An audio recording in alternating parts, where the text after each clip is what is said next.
دوستو، بزرگوں اور بھائیوں، اللہ تبارک و تعالی نے اس امت کو ساری امتوں کا سردار بنایا۔ کنتم خیر امت کہہ کے اس امت کو اللہ تعالیٰ نے تمام امتوں کی امامت عطا کر دی۔ رب کریم نے نبی کریم علیہ السلام کے صدقے سے ہم گناہگاروں کو بھی وہ فضیلت عطا کی جو حضور کے غلاموں کو نصیب ہے۔ لیکن بڑا آدمی وہ ہوتا ہے جس کی سوچ بڑی ہو، جس کے افکار بلند ہوں، جس کی نگاہ پاک ہو، جس کا حوصلہ بڑا ہو۔ اللہ تعالیٰ نے ہمیں امامت دی ہے امتوں کی، لیکن اگر سوچیں سطحی قسم کی ہوں، ذہن چھوٹے چھوٹے مفادات کے ہوں، ساری زندگی انسان اپنی دکان کی، اپنی ذات کی، اپنے گھر کی، اپنی برادری کی سوچ سے باہر ہی نہ نکلے، تو وہ آفاقیت جو اللہ اور اس کے پیارے محبوب صلی اللہ علیہ وسلم ہمیں دینا چاہتے ہیں وہ ہمیں کیسے حاصل ہوگی؟ جو قومیں اپنے چھوٹے چھوٹے ذاتی مفادات کے لیے ملی سودے کریں، اپنا گھر بنانے کے لیے ملکوں کو مقروض کر دیں، تو وہ کیسے دنیا کی امامت کا فریضہ سر انجام دیں گے؟ ساری زندگی اگر انسان اس رٹے سے باہر نہ آئے کہ میں کیسے اونچا ہو سکتا ہوں، میرے بچے کیسے آگے جا سکتے ہیں، مال کیسے کما سکتا ہوں، یہ میرا گھر بہت بڑی حویلی میں کیسے بدل سکتا ہے، فیکٹری 1 کی 4 کیسے ہو سکتی ہیں، اور کوئی ملی کام ہی نہ کرے، تو وہ آفاقیت جو اسلام چاہتا ہے وہ کیسے پیدا ہوگی؟ اقبال کہنے لگے کہ عجب نہیں کہ خدا تک تیری رسائی ہو، پر تیری نظر سے پوشیدہ ہے آدمی کا مقام۔ تو بندے کو ہی نہیں سمجھ سکا تو وہاں تک تو کیا جائے گا؟ جب تک سوچوں میں وسعت نہیں آتی۔ دیکھیں نا، ڈاکٹر اقبال ہمیں کہتے ہیں کہ بازو تیرا توحید کی قوت سے قوی ہے، تو وطنوں میں، سرحدوں میں اپنے آپ کو قید نہ کر، تو اللہ تبارک و تعالیٰ کا نائب ہے اور خدا کے فضل کا تیرے اوپر سایہ ہے، بازو تیرا توحید کی قوت سے قوی ہے، اسلام تیرا دیس ہے اور تو مصطفی ہے۔ تو اپنے مذہب کو اسلام جان، اپنے وطن کو، اور تھوڑی بڑی سوچ پیدا کر، تھوڑا بڑا۔ اور اقبال کہنے لگے وقت فرصت ہے کہاں، کام ابھی باقی ہے، ابھی آرام سے بیٹھ گئے ہو، ابھی آرام سے بیٹھ گئے ہو، ابھی تو دنیا میں رسول اللہ صلی اللہ علیہ وسلم کے نظام کے جھنڈے کو بلند کرنا تھا، حضور کی آفاقی تعلیمات سے پوری دنیا کو تم نے روشناس کرانا تھا۔ اقبال کہنے لگے وقت فرصت ہے کہاں، وہ کام ابھی باقی ہے، نور توحید کا اتمام ابھی باقی ہے، بھی تو آگے بڑھنا تھا۔ لیکن سطحی سی سوچیں، چھوٹی چھوٹی باتیں، مثلا امیر دولت کے چکر میں اور غریب اس کمزوری کے احساس میں کہ میں تو غریب ہوں جی، میں تو، غریبی کو بیچا تو نہیں نہ جاتا، غریبی کوئی فار سیل تو نہیں ہوتی، غریبی وہ زخم تو نہیں جسے دکھا دکھا کے بندہ پیسے وصول کرے۔ آپ اپنی غریبی کو بھی کیا سیل کریں گے؟ اپنے آنسو بھی بیچیں گے کہ میں چونکہ کمزور ہوں تو لہذا فٹافٹ میری بولی لگا دی جائے؟ لا یسألون الناس الحافا۔ قرآن کہتے ہیں انہیں بڑی بھی ضرورت ہو تو پھر بھی لپٹ لپٹ کے سوال نہیں کرتے، ان کی سوچیں بڑی ہوتی ہیں۔ وہ کہتے ہیں بندے کیا دے سکتے ہیں، سیٹھ کیا دے سکتے ہیں، نواب کیا دے سکتے ہیں، اللہ رسول سے مانگیں گے۔ ان کی بڑی سوچیں ہوتی ہیں۔ وہ شاعر تھا نا ایک بیچارہ، شاعر ناراض نہ ہو جائیں، یہ بھی بیچارے قابل رحم ہوتے ہیں، ساری دنیا سو رہی ہوتی ہے تو یہ چھتوں پہ پھر رہے ہوتے، کہتے ہیں آمد ہو رہی ہے، تو یہ بھی ایک عجیب بعض اوقات کیفیت بن جاتی ہے۔ تو اس کی بھی حالت کچھ تھوڑی زیادہ ہی پتلی تھی، کپڑے بھی پھٹ گئے، کسی چوک میں مکھیاں بھنک رہی تھی، تو کسی نے سمجھ لیا کہ شاید غریبی بیچے گا۔ ایک بندہ سیٹھ گزرا تو 5 روپے پھینک گیا، تو شاعر اسے کہنے لگا یہ اٹھا اپنے پیسے لے جا، کہنے لگا وہ آپ کو اس لیے دیں کہ آپ کو ضرورت تھی، بڑا خوددار آدمی تھا، کہنے لگا اگر ضرورت ہوگی تو میں رب سے مانگ لوں گا، اللہ سے مانگ لوں گا ضرورت پڑے گی تو۔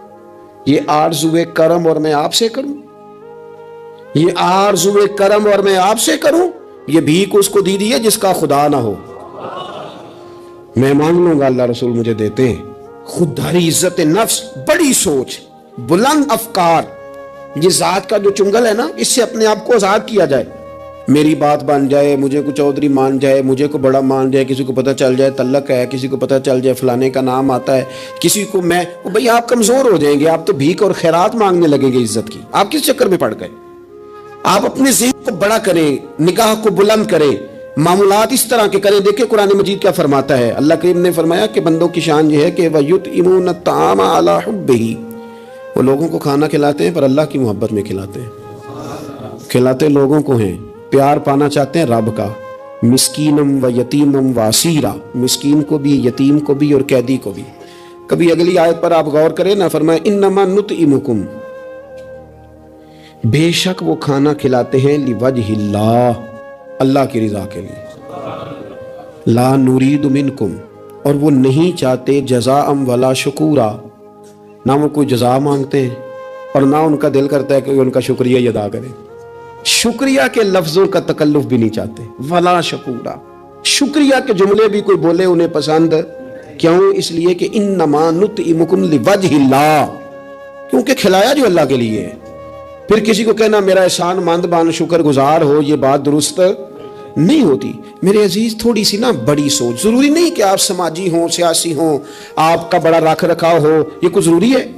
آپ کی سوچ بڑی ہو، ذہن میں وسعت ہو، آپ غریب آدمی ہوں بھلے، آپ بات ملی کریں، آپ کو احسار کرنا آتا ہو. میں نے پچھلے جمعے بتایا تھا کہ ایک صحابی نے بھوکے رہ کے مہمان کو کھانا کھلایا.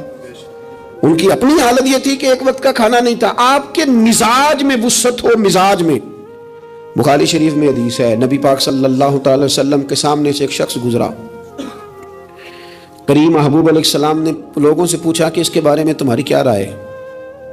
عرض کی یا رسول اللہ بہت وفادار آدمی ہے، بڑا باوقار ہے، کوئی بھی بات کرے تو لوگ توجہ سے سنتے ہیں، کہیں پیغام نکاح دے تو اسے رشتہ مل سکتا ہے، کسی کی سفارش کرے تو قبول کی جا سکتی ہے. حضور زیر لب ہلکا سا مسکرائے اور خاموش ہو گئے. بڑے بڑے سیاسی سماجی لوگ ہوتے ہیں نا شہروں میں، وہ بیچارے مطلب ان کا بس نہیں چلتا کسی کی منت کریں کہ کہہ 2 دفعہ مجھے چودھری صاحب، گزارش کریں، کسی کا ترلا کریں کہ مہربانی کا 2 دفعہ کہہ دے میں بڑا آدمی ہوں، بول دے صحیح. شیخ سعدی کہتے ہیں جس طرح لکڑی کو گھن کھا جاتی ہے، بڑے لوگوں کو خوشامد کھا جاتی ہے، کھوکھلا کر دیتی، صلاحیتیں ضائع ہو جاتی، تعریف کا اتنا شوق لگ جاتا ہے، اتنی لت لگ جاتی ہے تعریف کی. تو حضور خاموش ہو گئے. تھوڑی دیر کے بعد ایک غریب آدمی گزرا، یہ بخاری ہے. نبی کریم صلی اللہ علیہ وسلم نے فرمایا اس کے بارے میں تمہارا کیا خیال ہے؟ عرض کی یا رسول اللہ یہ تو غریب آدمی ہے، سادہ آدمی ہے، یہ کوئی بات کرے تو لوگ توجہ سے سنے نہ، پیغام نکاح دے تو کوئی اسے رشتہ بھی نہ دے، اور حضور یہ سفارش کرے تو قبول بھی نہ ہو. ایک بندہ پہلے گزر گیا جس کے بارے میں یہ تھا کہ بڑا جناب لوگ اس کو جانتے ہیں، اس کی بات سنی جاتی، سفارش مانی جاتی، پیغام نکاح دے تو رشتے ملتے. اس کے بارے میں بالکل دوسرا مترادف اور الٹ تبصرہ کیا گیا، یا رسول اللہ یہ غریب آدمی ہے، اس کی وہ وضاحت نہیں. اب نتیجہ حضور نے بیان کرنا تھا، رزلٹ نبی پاک نے دینا تھا. حضور فرمانے لگے وہ جو تم نے کہا نا کہ بڑا وفادار ہے اور سفارشیں مانی جائیں اور پیغام نکاح قبول کیے جائیں، فرمایا اس طرح کے بندوں سے زمین ساری بھر بھی جائے تو پھر بھی یہ جو غریب گزرا ہے نا یہ ان سب بندوں سے زیادہ افضل ہے. آپ کا کیا خیال ہے کہ نام کی تختیاں زیادہ لگی ہوں تو بندے کا روب زیادہ ہے، اس نے بڑے افتتاح کیے ہوں تو اس کا روب زیادہ ہے؟ تو میرے عزیز آپ بڑی سوچ، وسعت والی، بڑا کلیجہ، بڑا حوصلہ. نبی پاک صلی اللہ تعالی علیہ وسلم نا بڑی باتیں ارشاد فرماتے تھے. حضور کی کوئی ایک حدیث بھی، کبھی ایک حدیث پر بھی غور کرو گے تو عالمی سوچ ملے گی آپ کو، آفاقی بات، اس میں دنیا کی ساری حکمتیں پنہا نظر آئیں گی آپ کو. لیکن مسلمان اپنی گلی سے باہر نہیں آتا، اپنی برادری سے باہر نہیں آتا. اس کو یوں لگتا ہے کہ میرے گھر پیسے آ گئے نا، ایسی ہوا چلی ہے کہ ہر شخص سوچتا ہے اور تمام شہر جلے، بس ایک میرا گھر نہ جلے. حالانکہ سارے جل گئے تو کس کے ساتھ زندہ رہے گا؟ بستیاں اجڑ گئیں تو کدھر جائے گا؟ آپ اپنی مزاجوں کے اندر وہ وسعت لائیں، وہ بڑائی پیدا کریں. اٹھ باندھ کمر کیوں ڈرتا ہے، پھر دیکھ خدا کیا کرتا ہے. درویش نے لکھا ہے، وہ کہتے ہیں ایک شخص نے نا، بس تمثیل سمجھانے کے لیے ہوتی ہے نا مثالیں، ایک شخص کسی چیز کی تلاش میں تھا، وہ چیز پہاڑوں پہ ملتی تھی، پہلے بھی کئی لوگ گر گئے، سمجھ لیں کوئی پھل تھا، کوئی جڑی بوٹی تھی، کوئی چیز تھی، پہاڑ بڑا اونچا تھا، وہاں سے ملنی تھی. یہ بھی گیا اس کی تلاش میں. تو یہ جب ایک پہاڑ پہ چڑھا تو ڈھلان تھی، پاؤں پھسل رہے تھے، اس نے ہمت نہیں آ رہی، اس نے نا کدال پکڑا، سامان پکڑا لوہا کاٹنے کا، اس نے وہ پہاڑ کاٹ کے تو وہاں 50-60 سیڑھیاں بنائیں. پھر اگلے پہاڑ پہ گیا تو وہاں بھی پیر پھسلتے تھے، ڈھلان تھی، چڑھا نہیں جا سکتا، اس کو بھی کاٹا